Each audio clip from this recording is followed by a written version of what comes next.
हर महादेव दोस्तों, कैसे आप सब लोग। उम्मीद करती हूँ सब बहुत अच्छे होंगे अपने अपने घरों पे। मैं भी बहुत अच्छी हूँ और आज फिर से आ गई हूँ मैं एक नई वीडियो के साथ। और आज का टॉपिक है शादी।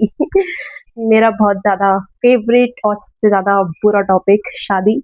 लेकिन फिर भी मैंने चैट जीपीटी से आज 10 क्वेश्चन पूछे फिर से, और ये 10 क्वेश्चन की मैं आंसर करने वाली हूँ। तो लेट्स स्टार्ट। फर्स्ट क्वेश्चन है आज का, क्या शादी करना जरूरी है या बिना शादी के भी लाइफ खुशी से जी जा सकती है? ऑफ कोर्स बिना शादी के भी लाइफ खुशी से जी जा सकती है, लेकिन शादी करना जरूरी है। जो लोग भगवान से नहीं जुड़े उनके लिए शादी करनी जरूरी है, बट जो भगवान से जुड़े हुए जिनको लगता है कि भगवान उनके हमेशा आसपास है, उनके लिए शादी इतनी मैटर नहीं करती है। ठीक है, इनफैक्ट वो तो चलो अलग ही परिभाषा हो गई कि शादी करने इस दुनिया में आया ही नहीं है इंसान, लेकिन या फिर भी शादी वही लोग कर उनके लिए जरूरी है जो लोग भगवान से कनेक्ट नहीं है। कनेक्ट मतलब ये नहीं होता है कि आप पूजा कर रहे हो तो कनेक्ट हो। कनेक्ट मतलब ये होता है कि आप दिल से भाव से कनेक्ट हो। और वो फिर एक धार्मिक लाइन चली गई है, तो वो कभी किसी और दिन किसी टॉपिक पे समझाऊंगी। फिलहाल अभी सेकंड क्वेश्चन पे जाते हैं। सेकंड क्वेश्चन है, लव मैरिज बेटर होती है या अरेंज मैरिज? देखो, मैं दोनों के लिए एग्री करूंगी, क्योंकि लव मैरिज हमारी माता सती और शिव जी ने करी थी, और अरेंज मैरिज माता सीता और श्री राम जी ने करी थी। दोनों ही इंपॉर्टेंट होती है, बस मैटर ये करता है कि शादी के बाद आप अपने पार्टनर के लिए लॉयल रहो। अगर आप अपने पार्टनर के लिए लॉयल नहीं हो तो अरेंज मैरिज भी बेकार है और लव मैरिज भी। लेकिन लॉयल हो तो अरेंज मैरिज भी अच्छी है और लव मैरिज भी अच्छी है। ओके, आज का थर्ड क्वेश्चन है, शादी के बाद लड़की की लाइफ ज्यादा चेंज होती है या लड़के की? दोनों की चेंज होती है भाई। लड़कियों की लाइफ तो चेंज होती है, इन लॉज को संभालना, हस्बैंड को संभालना, बेबीज होंगे उनको संभालना। लेकिन लड़कों की लाइफ भी इसीलिए चेंज होती है, बेबीज होंगे उनके खर्चे उठाना, रिस्पॉन्सिबिलिटीज आ जाती है, बहुत सारी रिस्पॉन्सिबिलिटीज आ जाती है। तो दोनों की लाइफ चेंज होती है शादी के बाद, चाहे लड़का हो चाहे लड़की। बट समाज समाज है भाई। अब सबकी अपनी अपनी सोच है, तो हम उसको तो चेंज कर सकते। समझाने से कोई समझता तो श्री कृष्ण जी महाभारत क्यों कराते, राइट? तो या शादी के बाद लड़के की भी लाइफ चेंज होती है और लड़कियों की। आज का फोर्थ क्वेश्चन है, क्या फाइनेंशियल स्टेबिलिटी के बिना शादी करनी चाहिए? जरूरी नहीं है। अभी यहाँ बात अगर शादी की है तो पैसे मायने नहीं रखते, मायने रखती है खुशियां, मायने रखता है कि आपका माइंड बस हैप्पी रहना चाहिए, इसके अलावा और कुछ नहीं। पैसे शादी से कोई लेना देना नहीं है। अगर आप अपने पार्टनर के लिए लॉयल हो, तो अगर आप ज्यादा भी नहीं कमाते हो, 10,000 भी महीने का कमाते हो, तो कर लो शादी भाई। ठीक है, क्योंकि लॉयल्टी इंपॉर्टेंट है, पैसे इंपॉर्टेंट नहीं है। पैसे अब जिनको समझना है ये समझे, नहीं समझ रहा है तो आर्ग्यूमेंट करे, मुझे इससे मतलब नहीं है। बट लव और शादी, प्यार, रिलेशनशिप, इन सब में पैसे मायने नहीं रखते हैं। फिफ्थ क्वेश्चन की ओर बढ़ते हैं। फिफ्थ क्वेश्चन है हमारा, राइट एज क्या है शादी के लिए? राइट एज है 25+। जब तक आप 25+ नहीं हो जाते हो, शादी मत करो, रिलेशनशिप में मत जाओ, गर्लफ्रेंड बॉयफ्रेंड मत बनाओ। 25 एज से पहले ना सिर्फ एक अट्रैक्शन होती है, और वो बहुत लकी है या फिर भगवान जी की कृपा है, जो कि 25 एज से पहले रिलेशनशिप में होते हैं, उनकी शादी हो जाती है। लेकिन अभी आज के टाइम के करंट सिचुएशन की बात करी जाए, 25 एज से पहले मत करो शादी। जमाना बहुत बदल गया है, पहले खुद मैच्योर बन जाओ, उसके बाद शादी करो। ठीक है, चाहे लड़का हो चाहे लड़की हो, 25 से पहले मत करना। की तरफ बढ़ते, सिक्स क्वेश्चन है कि शादी के बाद करियर कॉम्प्रोमाइज करना पड़ता है? शायद हाँ और नहीं भी, क्योंकि अगर आप दो पार्टनर, ठीक है, मतलब दो ही पार्टनर होते हैं ऑफ कोर्स शादी के लिए। लड़का है अगर वो कम पढ़ा लिखा है तो आप घर पे बैठे रहो, लड़की है ज्यादा पढ़ी लिखी है जॉब करो, लड़का है ज्यादा पढ़ा लिखा है जॉब पे जाओ, लड़की कम पढ़ी लिखी है घर पे रहो।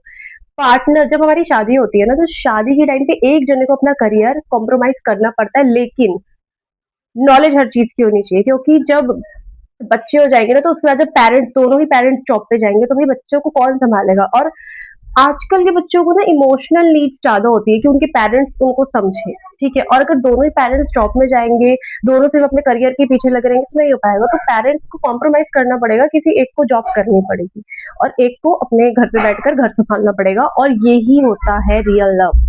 ठीक है, और मतलब शादी चलती भी शायद शादी चलती ही ऐसी है। एक ज्यादा अच्छा है दिखने में, एक थोड़ी कम अच्छा है, एक ज्यादा पढ़ा लिखा है, एक थोड़ी कम पढ़ा लिखा है, और यही सब अच्छा मैच होता है, सबसे बेस्ट मैच यही होता है। सेवन क्वेश्चन की तरफ बढ़ते हैं, शादी के बाद प्यार कम हो जाता है क्या? ऐसा कुछ नहीं है। शादी के बाद मुझे नहीं पता यार, मेरी शादी नहीं हुई है। आप सब मुझे कमेंट में बताना, लेकिन मेरे अकॉर्डिंग यार रिस्पॉन्सिबिलिटीज बढ़ जाती है। लेकिन रिस्पॉन्सिबिलिटीज ऑफ पार्टनर के लिए तो बढ़ रही है ना यार, तो पता नहीं यार, बट नहीं होता आई थिंक यार का, मुझे नहीं आइडिया इतना चीज का। एट क्वेश्चन है, टॉक्सिक रिलेशनशिप में शादी बचानी चाहिए या खुद को? टॉक्सिक रिलेशनशिप में खुद को बचाना चाहिए, चाहे आपका पार्टनर हो कोई भी, अगर आपके लिए लॉयल नहीं है, आपको मेंटली टॉर्चर कर रहा है, आप मेंटली परेशान हो रहे हो, चाहे लड़का हो चाहे लड़की, तो वही पहले खुद को बचाओ, शादी साइड रखो, ठीक है। अगर आपका पार्टनर लॉयल है, आपके लिए ही है सिर्फ आपका पार्टनर, तो हाँ पहले शादी बचाओ, लेकिन अगर आपके मेंटल हेल्थ में असर हो रहा है तो पहले खुद को बचाओ। नाइन्थ क्वेश्चन है आज का, क्या शादी सिर्फ सोसाइटी का प्रेशर है या सच में एक जरूरी रिश्ता? यार शादी सोसाइटी का प्रेशर भी होता है और जरूरी भी है उन लोगों के लिए जो भगवान से कनेक्ट नहीं है, क्योंकि बिना शादी के वो लोग जी सकते हैं, जैसे मैंने फर्स्ट क्वेश्चन में भी बताया कि बिना शादी के वो लोग जी सकते हैं जो भगवान से कनेक्ट है, और वो बहुत खुशी होकर जी सकते हैं, उनको सोशल मतलब इतना दुनिया का भी कोई प्रेशर नहीं रहता है शादी वादी में, ठीक है।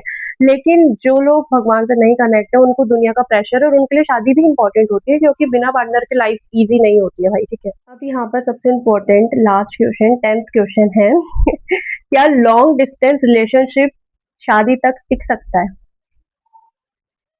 I have no answer, because मेरे को नहीं लगता यार, मतलब आज के टाइम पे वो रिश्ता सबसे बेस्ट चल सकता है जो भगवान से कनेक्ट है। मैं बार बार ये लाइन इसलिए कह रही हूँ क्योंकि जो रिश्ता भगवान से कनेक्ट नहीं है वहां पर दुनिया की मोह माया असर कर जाती है और कहीं ना कहीं रिश्तों में टकरार आ जाती है, ठीक है। लेकिन अगर आप भगवान से कनेक्ट हो तो आपको पता होता है कि नहीं, मुझे अपने पार्टनर के साथ चीट नहीं करना है, चाहे रिलेशनशिप हो चाहे मैरिज लाइफ हो। तो लॉन्ग डिस्टेंस रिलेशनशिप वो चल सकता है जहाँ पर बीच में भगवान बैठ रखे हो, कि हाँ मतलब शिव जी है, राधा जी है, कृष्ण जी है, राम सीता जी, हनुमान जी। वो लॉन्ग डिस्टेंस रिलेशनशिप शादी तक क्या, वो मरते दम तक चल सकता है, लेकिन जहाँ लॉयल्टी नहीं है वहां नहीं चल सकता। मेन है लॉयल्टी, और आज के टाइम पे भाई कोई इतना नहीं होता है, मतलब 100% में से 99 तो फ्रॉड ही है, स्कैम है, रिलेशनशिप स्कैम बन चुके हैं आज के टाइम पे, ठीक है। 1% होता है लॉयल्टी, और वो 1% वो ही है जो जिनके साथ भगवान, जो भगवान से कनेक्ट है, या उनके पिछले कुछ जन्मों के ऐसे अच्छे कर्म रहे हैं कि उनके साथ ऑलरेडी पहले जन्म से ही भगवान कनेक्ट है। मेरे को नहीं लगता कि यार बिना भगवान के कोई रिश्ता अच्छा चल सकता है। जहाँ स्पिरिचुअलिटी नहीं है वो रिश्ता नहीं चल सकता, वो घर नहीं चल सकता जहाँ पे स्पिरिचुअलिटी नहीं है, क्योंकि अगर जहाँ भगवान नहीं है ना तो वहां पर मोह माया दुनिया की बहुत घेर लेती है रिश्तों को, घर को, हर एक चीज को, करियर को, कुछ भी हो, ठीक है। तो या जहाँ पर भगवान नहीं है वो नहीं चल सकता, ना रिश्ता, ना घर, ना कुछ भी नहीं, ठीक है। आज की 10 क्वेश्चन यहाँ ही समाप्त होते हैं। अगर आपको कोई क्वेश्चन अच्छा लगा हो या कुछ डाउट आया हो या फिर कुछ बात गलत भी लगी हो मेरी, तो मुझे कमेंट करके जरूर बताना। आप लोग मिलता है आप लोगों से नेक्स्ट वीडियो में नए दिन के साथ, नई शुरुआत के साथ। बाकी शादी वाले टॉपिक में मैं थोड़ी कंफ्यूज जाती हूँ क्योंकि मेरी शादी थोड़ी ना हुई है भाई, और ना मेरे को करनी है, तो या फॉर दिस वीडियो। हर हर महादेव, जय श्री कृष्ण, राधे राधे, जय माता दी।